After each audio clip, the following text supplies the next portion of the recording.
Update kasus Subang, pelakunya kuasai ilmu forensik tapi ceroboh, tinggalkan jejak di setir mobil. Dokter ahli forensik Mabes Polri Kombes Pol Dr. Sumi Hastri Purwanti memberikan pernyataan yang mengejutkan. Dirinya mengakui bahwa pelaku memiliki ilmu pengetahuan luar biasa dan sangat paham dunia forensik serta sangat profesional dalam menjalankan aksinya. Namun, kejahatan yang dilakukan tidak sempurna karena masih meninggalkan jejak. Bahkan sidik jarinya masih bisa ditemukan oleh tim Inafis Mabes Polri dan Polres Subang di tembok yang kering, pintu masuk, pintu keluar dan di mobil. Untuk di dalam mobil, sidik jari ada di setiran mobil dan pintu bagasi. Bisa ditemukan, mungkin waktu membersihkan cepat-cepat. Kemarin saya dapat sidik jari di sekitar mobil, di rumah juga, ujar Dr. Hastri. Dr. Hastri mengakui, sidik jari bisa dibersihkan dengan sabun, dan hal itulah alasan jenazah langsung dimandikan. Setelah dimandikan langsung diotopsi tanpa swab lengkap. Otomatis sidik jari yang ada di situ hilang, akunya. Walaupun sidik jari hilang, tim penyidik masih menemukan petunjuk yang sangat kuat untuk dijadikan sebagai alat bukti. Untuk saat ini, Dr. Hastri akan melakukan kolaborasi dengan psikologi forensik hingga ilmu grafologi dengan mengumpulkan sejumlah alat bukti untuk mendukung, seperti file detektor kebohongan. Kepolisian didukung oleh tim forensik menyeluruh ilmunya, tegasnya. Dr. Hastri juga menyebutkan dengan tegas alat bukti yang ditemukan itu adalah sesuatu yang mutlak dan siap membawa masalah ini ke pengadilan. Kita tidak butuh pengakuan mereka, pelaku, kan, tegasnya. Dr. Hastri juga menerangkan sudah ada puluhan DNA yang didapat dari lokasi dan sekitarnya.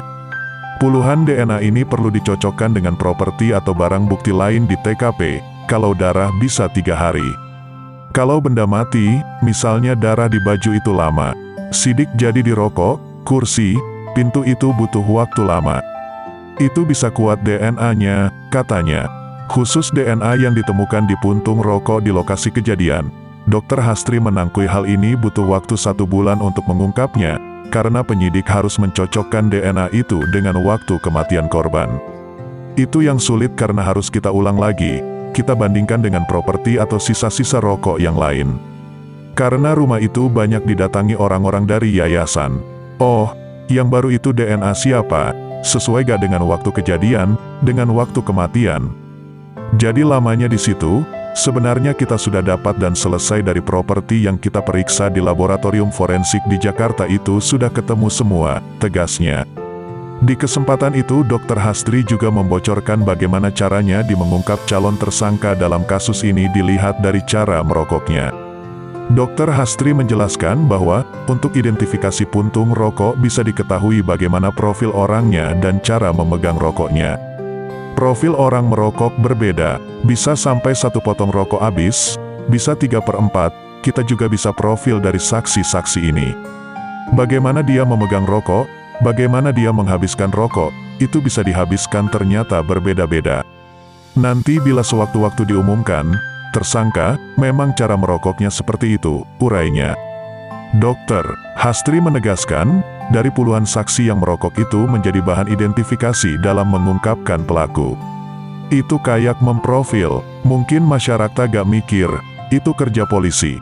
Jadi perlu berhati-hati, DNA berbicara, profil dia merokok, mereknya apa, itu sudah ada rekamannya, tegasnya. Untuk penonton setia dari channel Raja Gosip, terima kasih untuk apresiasinya. Simak dan tonton terus karena kami akan mengulas kasus Subang hingga tuntas. Sampai jumpa di video selanjutnya.